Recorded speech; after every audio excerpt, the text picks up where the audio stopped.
अब हो गया। ओके, नोआज आर्क के अंदर यही पर हम जो बता रहे थे कि आने वाले दिनों में स्टॉक मार्केट का क्रैश दिख रहा है।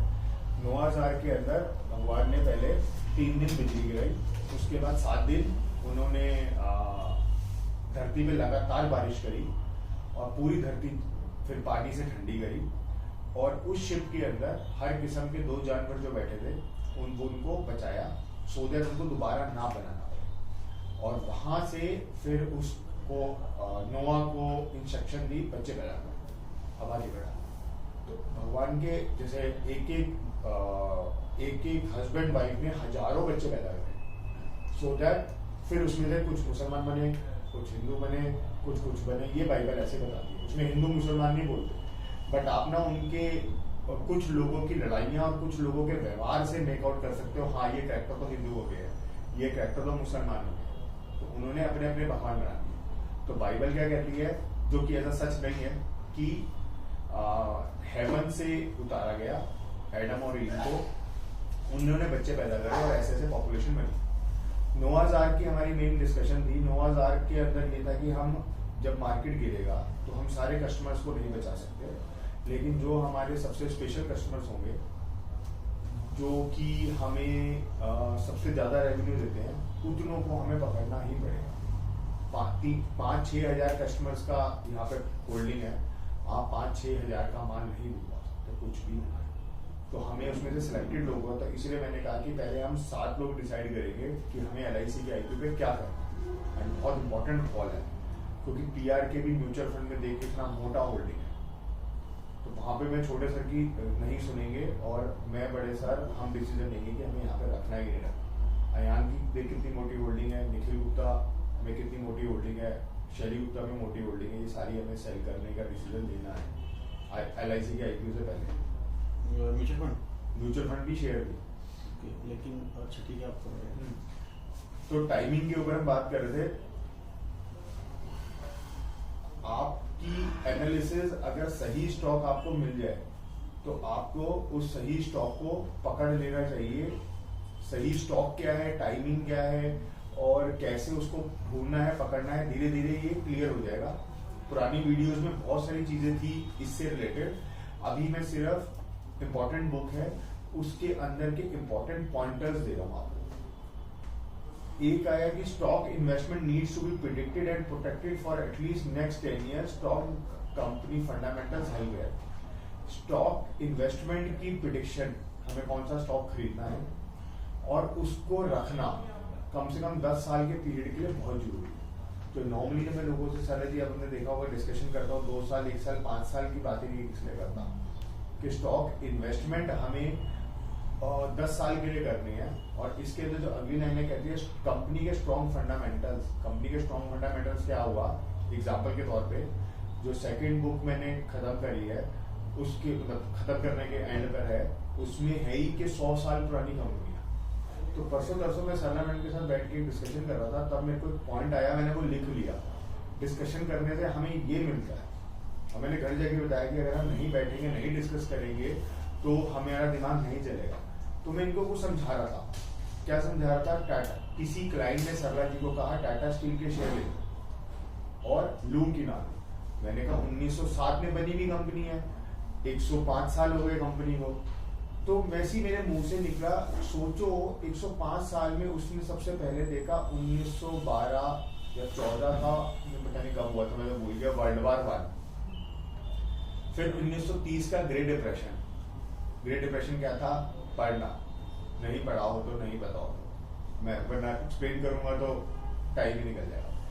1945-44 का वर्ल्ड वॉर 2, उसके बाद बहुत सारी छोटी छोटी बड़ी बड़ी वॉर्स, और 1946-45 का एटम बम जो जापान पे हिरोशिमा नागासाकी पे गिरा।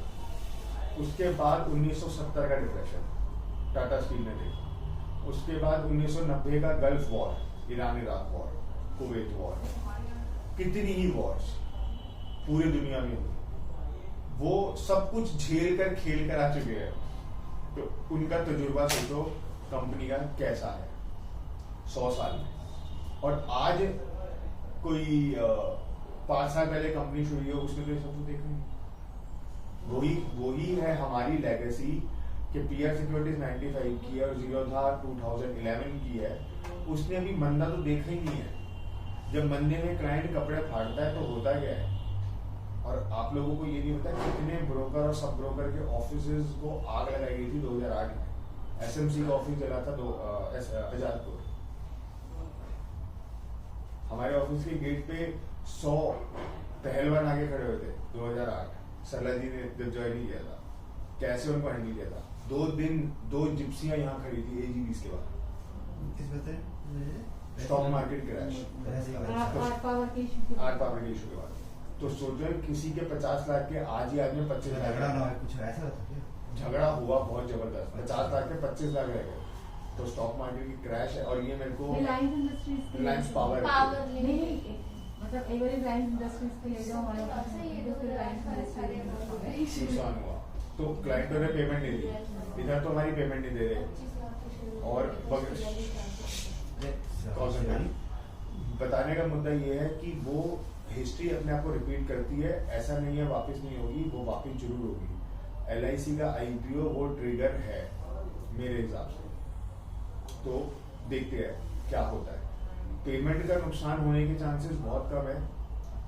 रिकॉर्डिंग में बोल रहा हूँ, हम 7 लोग हैं, छोटे से फिर से हल्ला बचाएंगे बहुत सारी चीजों पे। तो अपने आप को मजबूत रखना अंदर से। कल की रिकॉर्डिंग के अंदर अगर डेट में एक बात सुनी हो, मैंने बताया डिमोनेटाइजेशन हुई 2016। छोटे सर और सचिन ने इतना नेगेटिव किया कंपनी को, तब आप लोग इतने एक्टिव नहीं थे। 3 लोग तो नए आए हैं, बाकी लोग इतना एक्टिव नहीं थे इन चीजों में। इतना हल्ला मचाया, बाजार गया, मर गए। मेरा खुद का नुकसान हुआ उस वजह से। अगर वो 4 महीने में मुझे 50,000 नुकसान देके उठा, कम से कम 2-3 पेटी लेके निकलता।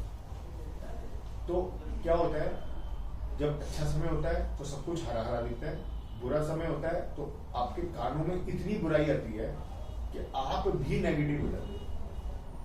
अब लोग कहते हैं कि मेडिटेशन और स्पिरिचुअलिटी से आप अपने आप को केंद्रित कर सकते हो। मैंने नहीं देखा, मेरे को आता नहीं है, तो मेरे को नहीं पता मैं अपने आप को केंद्रित कर सकता हूँ और अपने आप को कंपोज एंड काम रख सकता हूँ, नहीं रख सकता। तो इसीलिए हम लोग क्या होता है, लहर के साथ बह जाते हैं। तो इसीलिए मैंने ये बात बोली रिकॉर्डिंग के ऊपर कि फिर से हल्ला देंगे छोटा सा, जब ऐसा क्रैश आएगा हमें वहां पे काम एंड कंपोज रहना कि आपका खुद का अगर पोर्टफोलियो लॉस है तो सारी कंपनी को क्यों पागल बना रहे हैं। उसको तो समझो कि हम जो अपना काम कर रहा है, तो नीरज पे या सुनीता पे चीखने की क्या जरूरत है। तो अगर आपको लॉस हो रहा है तो आप हैंडल करो ना, बिजनेस है, लॉस तो होगा ही। खुद हैंडल नहीं कर रहे और उनको क्यों बता रहे हो, क्या बोल रहे हो, XYZ, you got the idea क्या मैं कहना चाहता हूँ। तो इसीलिए मैंने बोला स्ट्रॉन्ग फंडामेंटल कंपनीज जिनकी 100 साल 50 साल हो गए, वो फंडामेंटल स्ट्रॉन्ग है। हर साल हर तरीके के समय को उन्होंने झेला है। वो ही नई बुक का फंडामेंट वो है कि क्यों उनको छोड़ रहे हो, क्यों उनको मिस कर रहे हो, और LIC के IPO के पीछे भाग रहे हो, जो कि कमा के देगी, किसी को नहीं देगी। वो ये बात की डिसीजन बात है।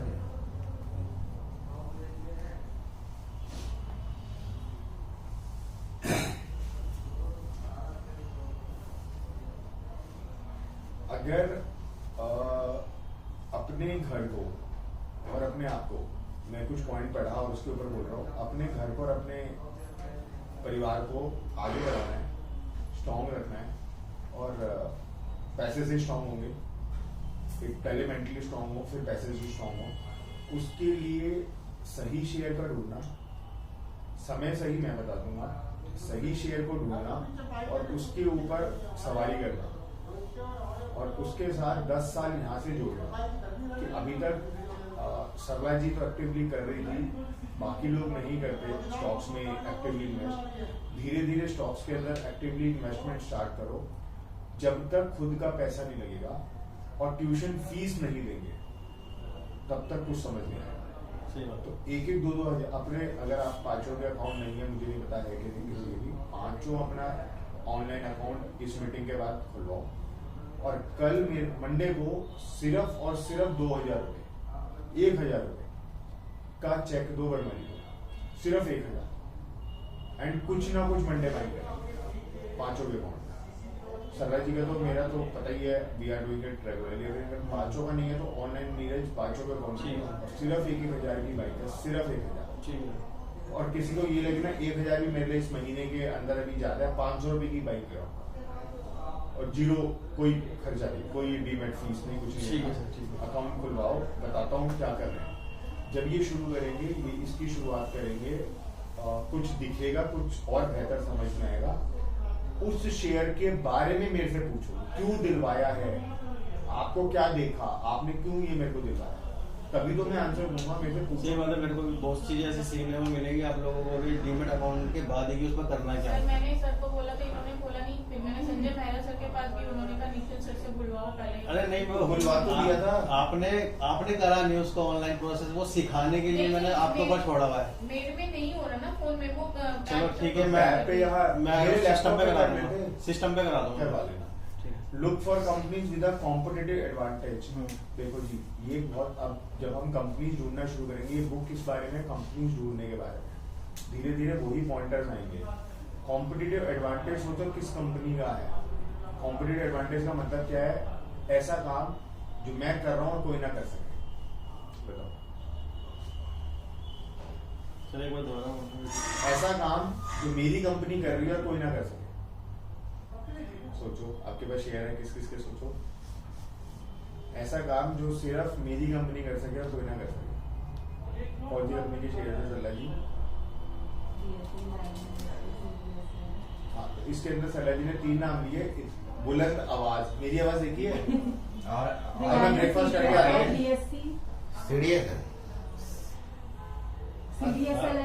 CDSL मतलब कोई और डिपॉजिटरी और लिस्टेड ही नहीं है। CDSL है, वो भी एक NSDL, तो 2 ही डिपॉजिटरी, NSDL और CDSL, और CDSL लिस्टेड है, NSDL लिस्टेड नहीं है। ऐसे ही दूसरा शेयर सरला जी ने बोला BSE, बॉम्बे स्टॉक एक्सचेंज। तो BSE एक्सचेंज बनाने का काम वो ही कर सकती है, एक्सचेंज कोई और नहीं बना सकता। और NSE लिस्टेड नहीं है। अच्छा, BSE, NSE, CDSL, NSDL के अलावा ये काम और क्यों नहीं कर सकता, उसका मैं कारण बताता हूँ। क्योंकि पार्लियामेंट में कानून पास कराना पड़ेगा अगर किसी को एक्सचेंज करना है तो। पहला स्टेप। तो कितने मंत्री खरीदने पड़ेंगे, दूसरा स्टेप। फिर IAS अफसर क्योंकि सेबी पास करेगी। तो इतने सारे अड़चने जब हटेंगी तब एक एक्सचेंज बनेगी। और CDSL वो उसके बाद प्रोसेस बहुत ज्यादा है, मंत्रालय बहुत सारे इन्वॉल्व है। एक जमीन खरीदने के लिए इतनी फाइलों पे साइड होते हैं, यहाँ पर कितने रिश्वत चलेगी। और फिर ब्रोकरों को घर जाके उनकी आरती उतारो, दारू पिलाओ ताकि मेरी मेंबरशिप ले ले। और पीछे जितनी एक्सचेंज ऐसी खुली, इसके अलावा ऑलमोस्ट सारी बंद हो चुकी है। वो भी बंद हो गई ना। यूनाइटेड, एक JP, ये NMC भी हो गया। ये सारी चीज, NSEL, NMC वो CP वाला। हाँ, मतलब इनमें ना कंपनी खड़ी है, जैसे दिल्ली स्टॉक एक्सचेंज है, कंपनी खड़ी है, काम बंद हो गया। तो इसके अलावा एक्सचेंज 2 ही है, NCDX और MCX का शेयर अच्छा है, पर बहुत बहुत बदमाश कंपनी है और इसलिए वो शेयरों में काम नहीं करती। NSCL का वो फ्रॉड घोषित हुआ था ना, वो तो उसका केस अभी भी चल रहा है। NSCL का। तो ये है एक्सचेंजों का हाल। तो इसीलिए मैंने बताया 2 कंपनियां वो कॉम्पिटिटिव एडवांटेज जो कोई ना कर सके, जैसे Apple, high and phones, Tesla, automatic, सारी ऑटोमेटिक नहीं है, 2 करोड़ से ऊपर वाली गाड़ी उसकी ऑटोमेटिक होती है, उससे नीचे वाली मैनुअल ड्रिवन कार्स होती हैं। सो ये वो टेक्नोलॉजी है, जैसे माइक्रोसॉफ्ट, विंडोज कौन बनाएगा, दूसरा बना के दिखाओ। एंड्रॉइड कॉम्पिटिटर नहीं है, गूगल, यूट्यूब कोई कॉम्पिटिटर नहीं है। ऐसा नहीं है आ नहीं सकता, कोई ना कोई राक्षस आ सकता है, लेकिन अभी नहीं है। तो हम वो कंपनियां ढूंढे जिनकी फंडामेंटल, मतलब कंपनी की एसेट लायबिलिटी स्ट्रांग हो, अच्छा पैसा हो, अच्छी कमाई हो। मारुति घटिया से घटिया गाड़ियां बनाती है, घटिया से घटिया, बट हर जगह उसकी सर्विस। 2 प्रोसेसर बहुत चल रहा है फोन में, एक मीडियाटेक और दूसरा क्वाल्कॉम। तो ये कंपनी एक ही है या अलग अलग है? मेरे ख्याल से तो अलग है, अलग अलग कंपनियां हैं, लेकिन ये एक ही मतलब जैसे मीडियाटेक के सारे प्रोडक्ट एक ही बंदा बना रहा है या कोई भी बना सकता है? छोटी छोटी हाँ, sure, कोई भी बना सकता है भाई, वो ठेका नहीं, उसको ठप्पा लगेगा तभी। वो तो मीडियाटेक वाले देंगे ना। हाँ। अच्छा। जैसे कि मारुति का मैं एग्जांपल ले रहा था, मारुति का कॉम्पिटिटिव एडवांटेज क्या हो गया, सस्ती गाड़ियाँ कहीं भी ठीक करा लो, सस्ते पार्ट्स कहीं भी मिल जाएंगे। तो घटिया से घटिया गाड़ियाँ बना दो, चाहे ड्राइवर एक्सीडेंट में मर जाए, लेकिन सस्ते के चक्कर में दुनिया खरीदती है मारुति। और मैं जब उत्तराखंड होता हूँ तो देखता हूँ जिस तरीके से ऑल्टो वाले गाड़ी चलाते हैं, ऑल्टो एंड मारुति 800 जो नया सेलेरियो, भाई साहब मतलब जिस तरह से लहर मारते हैं, और मैं अपनी नोवा वैसे नहीं चला सकता, तो इसीलिए मेरे को बोलेरो वालों का पीछा करना पड़ता है कि हाँ इनकी मैं स्पीड मैच कर सकता हूँ। और मैं ऐसे चलाते हैं। हाँ नचा नचा के, तो मैं वही सोचता हूँ चाहते इधर ही हम गए थे। तो मैं ये सोचता हूँ कि अगर ये नीचे उतर गई मारुति में मिलेगा क्या, बट फिर भी स्टिल। और वही यूके वाले नंबर अगर मेरे को दिल्ली में मिल जाते ना, सीरियसली मैं साइड हो लेता हूँ कि ये लहरा कर कहाँ से कहाँ निकलेगा मुझे नहीं पता। यूपी और Uttarakhand Between a great business and a great management, farmer holds more weight। एक इम्पोर्टेंट चीज है ग्रेट बिजनेस और ग्रेट मैनेजमेंट। तो मैनेजमेंट ग्रेट है लेकिन बिजनेस ग्रेट क्रिएट कर पा रही नहीं कर पा रही, तो हमें ग्रेट बिजनेस ढूंढना है।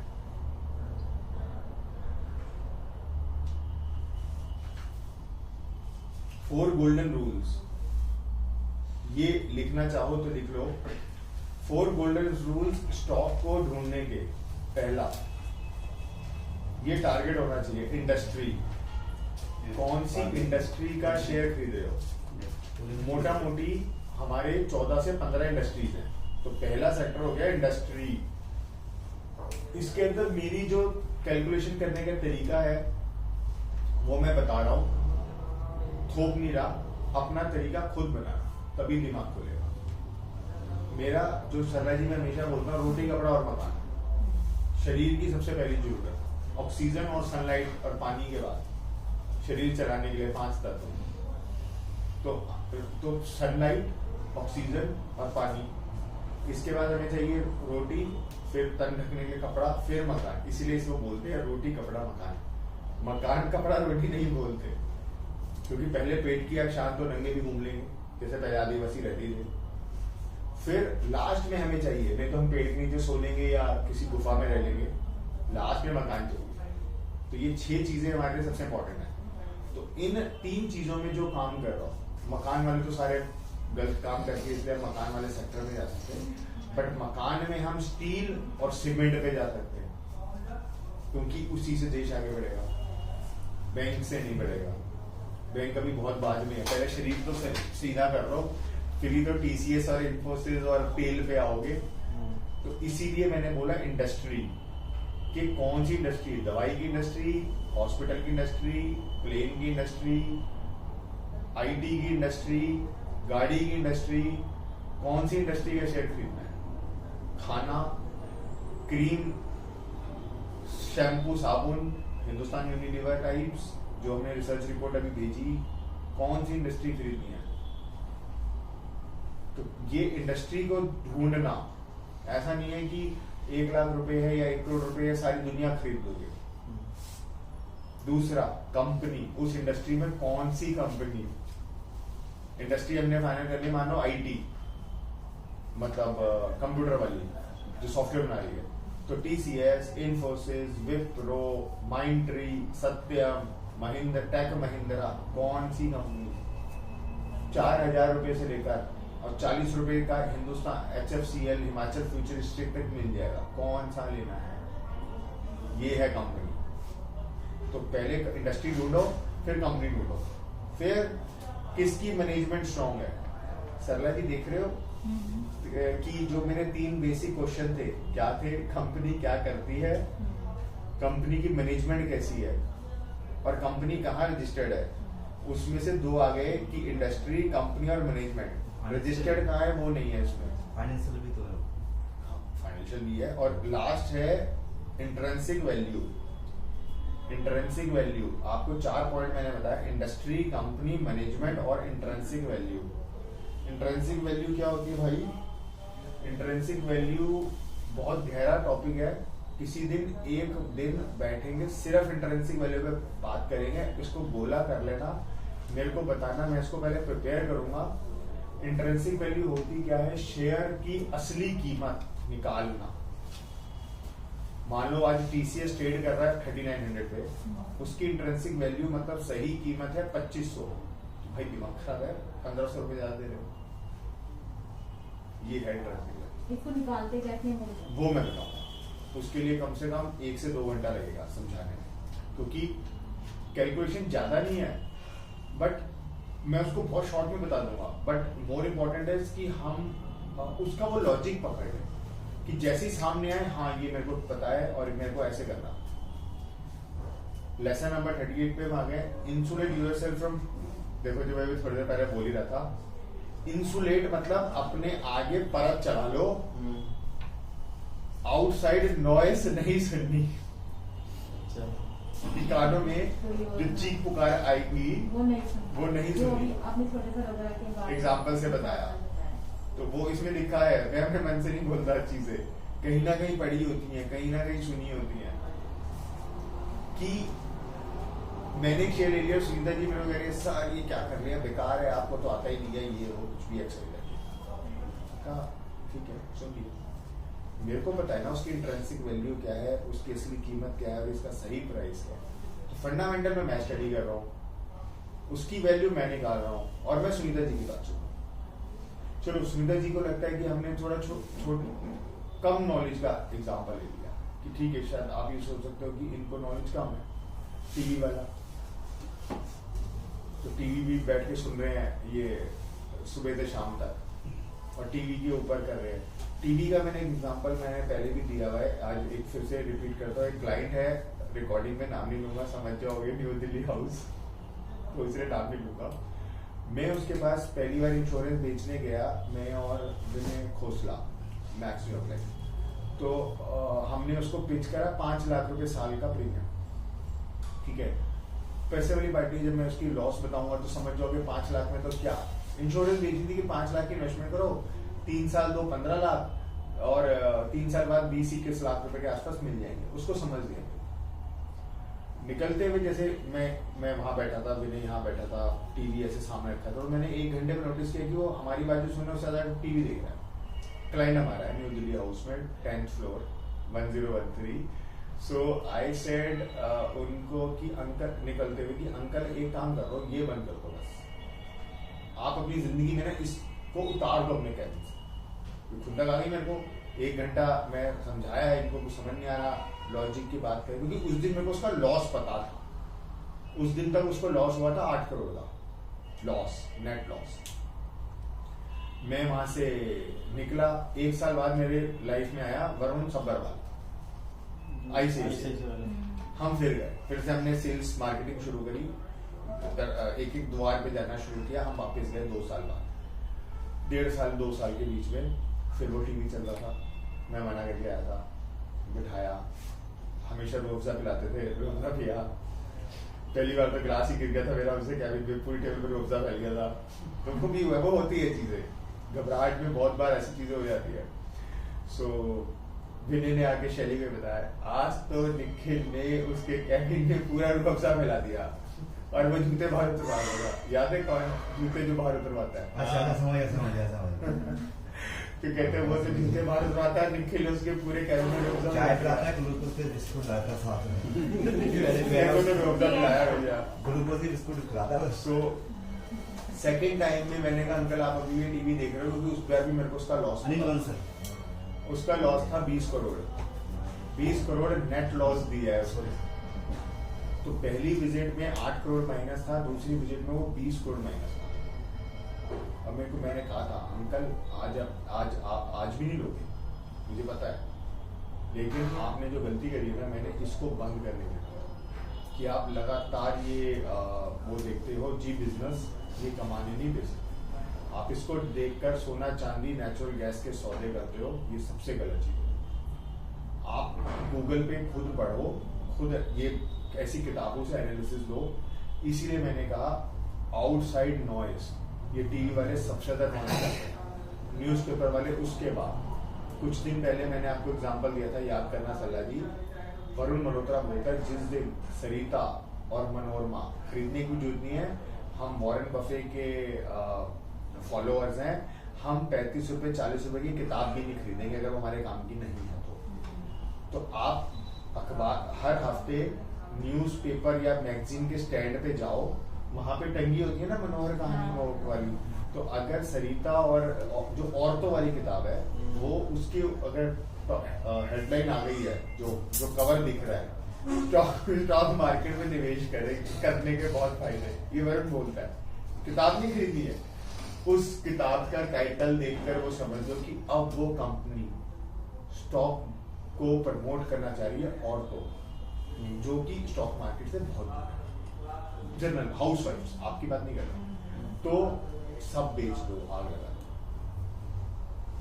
पता नहीं आपने बोला है किसने, या इन्होंने बोला कि अगर टीवी में न्यूज में आ रहा है कि शेयर मार्केट अगर ऊपर जा ऐसा- रही है, तो उसका ऐसा- उल्टा हो जाएगा, उसका उल्टा होता है कि वो नीचे आ रही है, अगर वो कहते हैं नीचे आ रही है तो उल्टा, वो उल्टा समझ लो उसकी न्यूज। 3 दिन पहले मैं, क्योंकि 8 बजे आता हूँ और 9 बजे ही टीवी के वॉल्यूम डाउन करते हैं, एक टीवी का वॉल्यूम मैं और चेतन कुछ सुन रहे होते हैं, 8:30 बजे अनिल सिंघवी जी बिजनेस पे बोला मार्केट 18 क्या 19 भी पार, देखना भी 1 महीने में 20 भी पार, मैंने कहा ले हो गया बंटा था। 3 दिन में बाजार गिरा है। क्या काम से आपने गिरा है? बताया, मैंने इनकी वीडियो देखी थी, उन्होंने बोला, मैंने बताया था। हाँ। रीजन क्या था इसका? इतना जबरदस्त गिरा तो कुछ भी टीवी पर चीख कर देखो, एक मार्केट इलेक्शन का का जोड़ तो नहीं नहीं, इसकी गहराई में अगर मैं उतरूं और अब यहाँ पर बुक को बंद करूं लोग तो मुझे पूछते हैं ना। सुनो बताओ, नहीं ये तुम्हारी जानकारी के लिए, लोगों के लिए नहीं है जो मैं बात बता रहा हूँ, इसीलिए रिकॉर्ड कर रहा हूँ, और आपको याद देखना हो कभी तो वापिस बोल दो। स्टॉक मार्केट, छोटे से बुला रहे हैं। स्टॉक मार्केट में जो राजेंद्र जी का क्वेश्चन था उसको मैं एड्रेस कर देता हूँ। स्टॉक मार्केट के अंदर एक या किसी भी दुनिया के हिस्से में, किसी भी काम में, एक चीज तो वो होती है जो ऊपर दिख रही है, एक चीज वो होती है जो अंदर चल रही है। स्टॉक मार्केट के अंदर जो ऊपर दिख रहा है वो एक अलग दुनिया है, और जो दुनिया स्टॉक मार्केट के असलियत में है, एक्सप्लेन करता हूँ कि स्टॉक मार्केट के अंदर असलियत के अंदर है क्या चीज। क्वेश्चन कहा था कि ये उल्टा क्यों होता है? उल्टा इसलिए होता है, नहीं इसका बेसिक मंत्र क्या है? कल मैंने एक लाइन बोली थी, अगर सुनियो वीडियो में ध्यान से, एक आदमी का फायदा दूसरे का नुकसान। शेयरों में अगर मैंने कोई चीज 100 रुपए की खरीदी, आज वो 120 की है, तो वो क्यों है? ये है इसका शेयर, इसको इस टॉपिक को समझना में अपने समझ तो 1 मिनट में जाओगे भैया, मैं एक्सप्लेन करूंगा, अपने मन में बसाना वो थोड़ा सा मुश्किल होगा। तो अगर कोई चीज 100 की है और आज वो 120 हो गई, तो किसी ना किसी ने 120 देने की इच्छा जाहिर करी, ठीक है, 20 रुपए ऊपर, और अगर वो कोई कुछ लोग, कुछ सेट ऑफ पीपल उसको 150 पे ले जाए, तो शेयर की, मैं बोलना नहीं चाह रहा हूं, शेयर की असली कीमत तो 100 ही थी, और आज उसको 150 तक ले गए और किसी को पेल दिया, बेच दिया, फिर वो गिरना शुरू हो गया। तो क्यों वो 100 से 150 गया, क्यों 150 से 100 आया? ये आप एक ही बात से समझ सकते हो कि गर्दन किसकी काटी जाती है, वो उसका एक ही नाम है, रिटेल इन्वेस्टर। रिटेल इन्वेस्टर कौन है? अगर आपने पीआर सिक्योरिटीज का फेसबुक का लोगो देखा हो, फेसबुक पे मैंने एक लोगो लगा रखा है, ये सेव हाँ गोल सा, ये लो कलर का क्या है लिखा उसमें? डीपली नहीं है, कुछ सेल्स करके ऐसे लिखा हुआ उसमें कुछ, मैंने भी मेरे पढ़ा ये रोज लेकिन लोगो याद है कि हम येलो कलर का ऐसे नहीं देखा है? मेरे को जो हम- करती हूँ से अबे बा बताओ, कोई दिक्कत नहीं, अच्छा है, सच बोल, हाँ। अपने से सच बोला, ठीक है। हाँ। अब एक बात को ध्यान से, अगर मैं अपनी कंपनी को स्टडी नहीं करूंगा, मैं रिलायंस और टीसीएस को कैसे स्टडी करूंगा? इस बुक का क्या फायदा? इस बात को बस दिमाग में रखना। उसमें लिखा है सेव द इन्वेस्टर। क्यों? ये मैंने 2012 में लगाया था। 11-12 में मुझे क्या समझ में आया था, 2008 के आईपीओ के बाद, रिलायंस पावर के आईपीओ के बाद किसकी गर्दन काटी गई? इन्वेस्टर की। इन्वेस्टर नहीं है तो ये सारे तामझाम का क्या फायदा? आपके मेरे घर की रोटी कौन चलाएगा? इन्वेस्ट करेगा मार्केट में तभी वो- तो लोग रह जाएंगे और सब कुछ चलेगा। उसको मार दिया तो क्या कर रही है सेबी, फाइनेंस मिनिस्ट्री और एनएससी। जब मेरे पास ट्रांजैक्शन चार्जेस नहीं आएंगे, इनके घर की रोटी कौन चलाएगा? एनएससी बीएससी वाले। क्या करोगे? बैठे रहो, सॉफ्टवेयर लगा के कानून बना के। तो जब सरला जी वो 6 साल मैंने देखे, तभी आप पूछ कहते थे कि सर इतनी सारी पढ़ाई हुई वक्त वगैरह, तो ये काम ही नहीं था। 2 साल 3 साल ऐसे निकले कि जैसे अटैची आते हैं वैसे भेजा था, कोई काम नहीं। उस दौर में ही ये समझ में आया कि इन्वेस्टर को बचाना कितना जरूरी है। फिर भी एंड में गर्दन किसकी काटी जाती है? इन्वेस्टर की, रिटेल इन्वेस्टर की। रिटेल इन्वेस्टरों के लिए ही ये टीवी न्यूज़पेपर पे चीखा जाता है। अनिल अंबानी को छोड़ो, मुकेश अंबानी या रतन टाटा के पास टाइम है अखबार पढ़ने का या टीवी देखने का? वॉरेन बफेट जो दुनिया के सबसे अमीर इन्वेस्टर में से है, वो कहता है मेरे टेबल पे कोई कंप्यूटर नहीं है, कोई मैं कैलकुलेटर नहीं रखता और कोई स्मार्टफोन नहीं रखता। मैं जब घर से निकलता हूँ 10 मिनट की दूरी पे मेरा ऑफिस है, वहाँ पे लैंडलाइन है ऐसा, और 10 मिनट में वापस घर आता हूँ। 92 की उम्र में खुद ड्राइव करके ऑफिस जाता है, खुद ड्राइव करके आता है। मेरे को ड्राइवर रखने की जरूरत नहीं है, मैं उसकी सैलरी क्यों? एंड मैंने यूएस में देखा है ड्राइवर बहुत महंगे हैं, बहुत महंगे, मतलब बहुत महंगे, 2-2, 3-3 लाख रुपए महीने की सैलरी है ड्राइवर्स की, इसीलिए ड्राइवर्स दूर नहीं रहते। और कंप्यूटर, लैपटॉप या ये सब तामझाम कैलकुलेटर नहीं रखने की वजह ये कि मैंने अपनी कंपनियां स्टडी करनी है, उनको मेरे को 40 साल 50 साल नहीं बेचना है।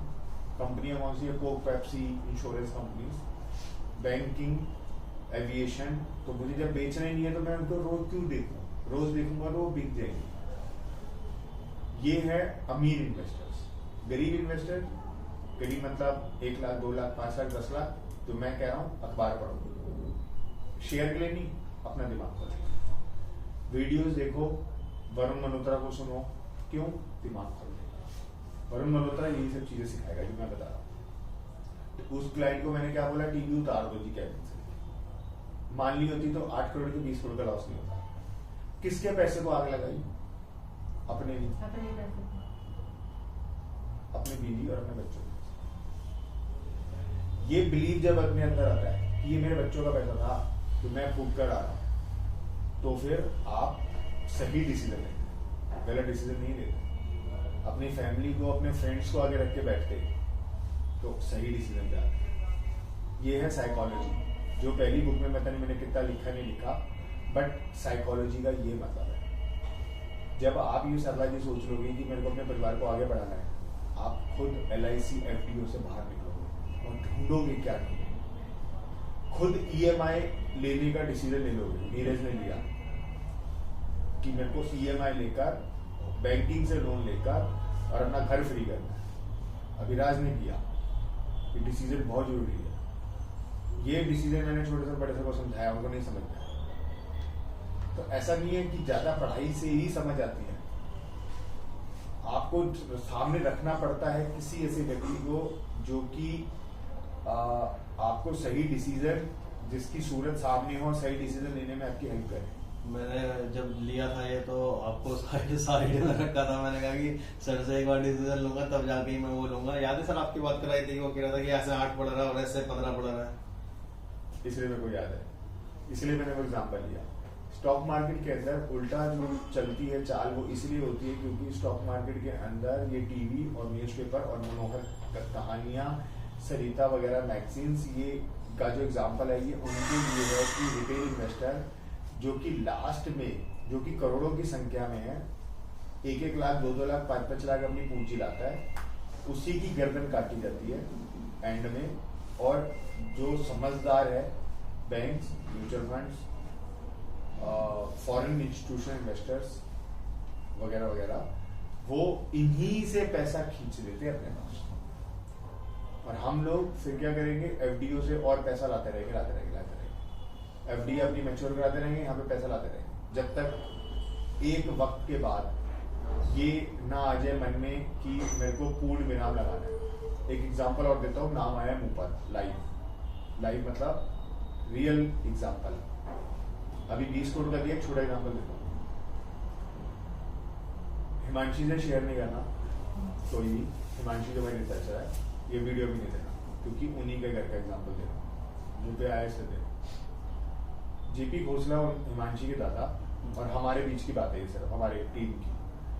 जेपी घोसला, हिमांशी के दादा जब मेरे पीआर में काम करते थे 2008-9 में, तो उनकी पूंजी थी 2 लाख रुपए।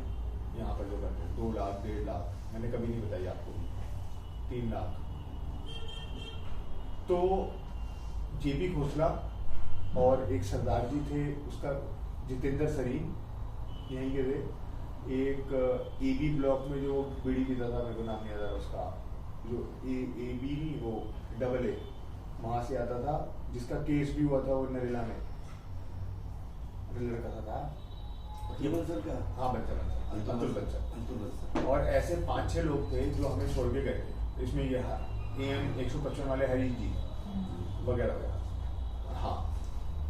और भी था, 1-2 बुड्ढे और थे, मेरे को नाम नहीं आ रहे भाई। ये सारे हमें छोड़ के गए थे बीकानेर वाला के ऊपर इंडिया बुल्स ने, हम लेते ब्रोकरेज 30 पैसा 0.30, इंडिया बुल्स ने इनको अपने पास खींच लिया 0.15, आधी ब्रोकरेज।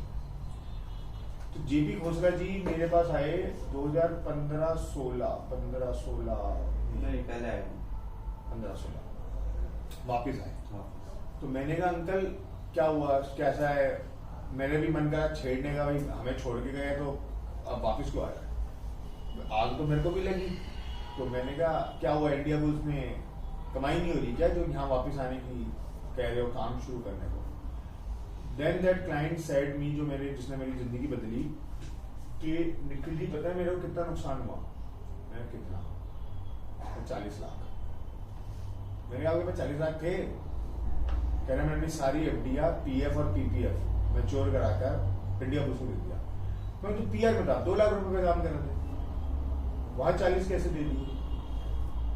उस दिन उस आदमी ने मेरे को, क्लाइंट ने मेरे को बोला कि मेरे पास अपने घर की दवाई, अपनी दवाई लाने के लिए पैसे नहीं है, अपना चश्मा बनाने के लिए पैसे नहीं है, और जो मूवीज में देखा है राजेश खन्ना वगैरह टाइप्स कि 2-2 महीने हो जाते हैं मेरा चश्मा बन नहीं आता। और ये सीरियस एग्जाम्पल है। पेंशन भी तो भाई जितना बता रहा हूँ उतना समझ कि 40 लाख का उसे नुकसान हुआ, उसने अपनी सारी पूंजी उड़ा दी। मैंने कहा तो बेटा क्या करता है? कह रहा उसका भी कोई काम नहीं है, घर कैसे चल रहा है पता नहीं। चलो तो जो पेंशन में, जो तुमने बोला पेंशन में जो पैसा आता है उससे जरा घर की आमदनी आती है। तो ये वो ब्रोकर्स है जिन्होंने रेलिगर, इंडिया बुल्स, शेर खान और एडलवाइस, जिन्होंने क्लाइंटों को लिटरली बिठा के मारा है, काटा है, घर से 1-1 रुपया पूंजी निकाली। इसमें हरीश समझदार था, वो बच गया, AM 155 वो भाई है नहीं। और जितेंद्र सरीन जो हमारे ये वो कस्टमर थे जो ऊपर बैठते थे, रिटेलर रेगुलर आते थे, 2-1 लाख रुपए का काम करते थे। तो उन सबको काट दिया इंडिया बुल्स ने, और खुद अब कंपनी भी बंद करके बैठ गए। हाँ। तो ये वो, और इंडिया बुल से मेरी सबसे ज्यादा खुंदक क्यों रहती थी, इसीलिए मैं बता रहा हूँ क्योंकि इंडिया बुल्स टीम को बता रहा हूँ, फैमिली को, स्टाफ को मैं नहीं एक्सप्लेन बोल सकता ये बात। पीआर के कस्टमर आधे ब्रोकरेज पे ले जाते थे और पीआर का स्टाफ 2 से 3 गुना सैलरी पे ले जाते थे। इसमें पहला था रमन, जो कि यहाँ पर था 10 पे और उसको लिया था 30 पे 2004। और ऐसी मनीष नेताजी सुभाष प्लेस ब्रांच में था एंड मैनी मोर। तो बड़ी आग लगती थी, हमारे बच्चे हमारे ट्रेन करे हुए और हम उतना नेगोशिएट नहीं कर सकते 10 का या 30। और लास्ट में ये हुआ कि सबको ही फिर दरकिनार हुए, कोई इधर कोई उधर, क्या कौन कर रहा है नहीं पता। तरुण भी तो नहीं था इंडिया ऑपरेशन। नो आगे नहीं, वो गया था मास्टर कर गया, वो तो मेरे को मिलता है कभी कभी मीटिंग्स में। सो बताने का कहानी का सार क्या है कि ये वो लोग थे जिन्होंने रिटेल कस्टमर को ही काटा। इन कंपनीज में एक काम और होता है, जैसे रोहित सर ने एक 60-50 साल पुरानी शेयर ब्रोकिंग कंपनी है केआर चौकसी, उसने काम किया है, तो इसलिए असली एग्जांपल दे रहा हूँ। इसके अंदर क्या होता है, जैसे मान लीजिए इंडिया बुल्स ने एक टाइम पे कर ली थी अपनी 1000 ब्रांच, तो मतलब 2000 ऑपरेटर हो गए, हर ब्रांच में 2 ऑपरेटर। हर ऑपरेटर को शाम को 3:30 बजे के बाद क्या काम करना होता है, ये बनाना, क्लाइंट बनाने का काम होता है। 3:30 बजे आप ऑफिस का शटर डाउन कर दो और क्लाइंट बनाओ, ठीक है जी।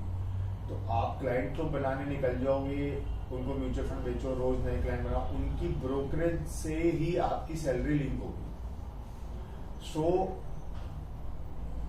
आप सिर्फ क्लाइंटों को कैसे ना कैसे ट्रेडिंग कराओ, पावर टर्नीज दे लेंगे, इसीलिए सेबी ने पीओए बंद करे। तो रेलीगियर, शेर खान और इंडिया बुल्स ने ये क्लाइंट ही खत्म कर दिए, उनको कुछ लुभावने वादे दिखा के। ये लोग हैं वो जो कहते हैं स्टॉक मार्केट बुरी चीज है।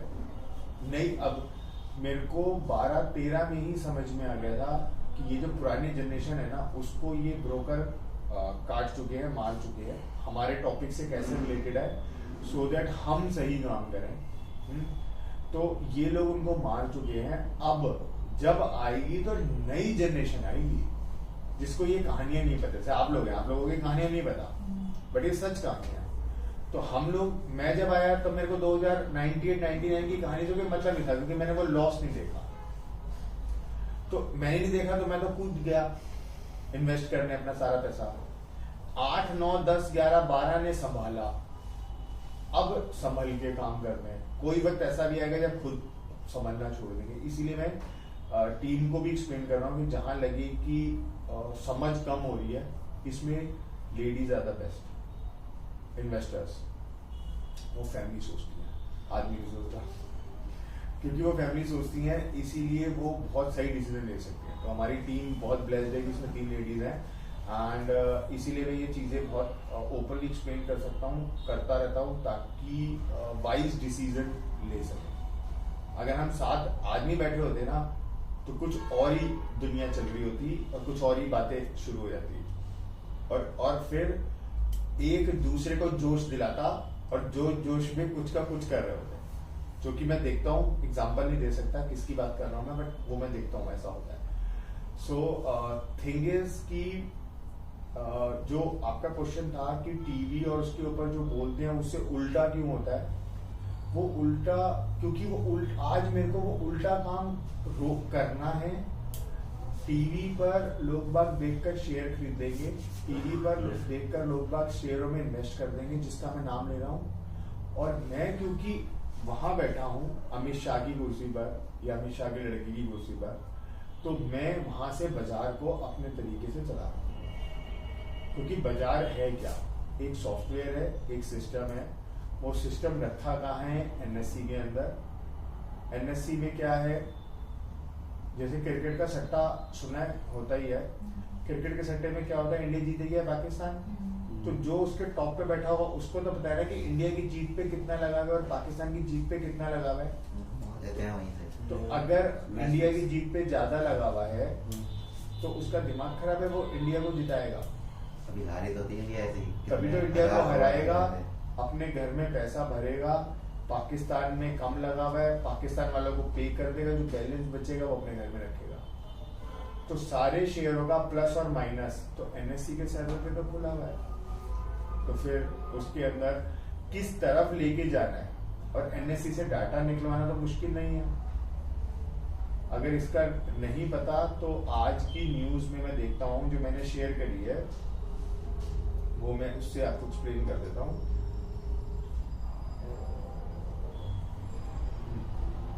एक न्यूज डाली है, देख लो वो आई है क्या, इसमें है कि नहीं है, इसमें नहीं है। टाइम्स ऑफ इंडिया के आज के बिजनेस वाले पेज के अंदर बीच में न्यूज छपी है, बिल्कुल बीच में बिजनेस वाले पेज पर एनएससी के एक्स एमडी चेयरमैन चित्रा ऐसे कुछ नाम है, and Ravi Narayanan MD CEO NSC 2008, 9, 10, 11, 12 5 साल Ravi Narayanan, very senior IAS officer. Chitra IAS officer 2013, 14, 15, 16। ठीक है, इन दोनों के ऊपर पेनल्टी लगाई है सेबी ने 3-3 करोड़ की। क्यों, वो कहानी है। एनएससी के ऊपर पेनल्टी लगाई है सेबी ने, क्यों, वो एक कहानी है। तो कहीं ना कहीं कुछ तो हुआ होगा ना गलत, जो पेनल्टी लगी है। वो गलत क्या हुआ है वो कैमरा में नहीं, हम अलग से कभी बैठ के बात करेंगे। और बहुत सारी ऐसी स्टोरीज है जो कि हमें लगता है कि एनएससी सेबी और ये सब क्लीन है, बट वो क्लीन नहीं है। हमें उनकी गंदगी पे बात नहीं करनी, हमें उसके अंदर से अपनी नाव सही तरीके से लेके चलनी है। ये पर्सनल डिस्कशन है। तो हमें एज अ सेल्समैन अपने शेयर, म्यूचुअल फंड, उन सबको बेचना है, और हम उसको अपने घर के अच्छे भविष्य और फायदे के लिए कैसे यूज करते हैं, वो ही मैं धीरे धीरे वीडियोस में डालकर या ये मीटिंग्स करके, डिस्कशन करके निकाल के देने की कोशिश कर रहे हैं। ठीक है, अभी वाइंड अप करते हैं और सलाह जी से नेक्स्ट कुछ काम शुरू करते हैं। धीरे धीरे रिकॉर्डिंग स्टॉप कर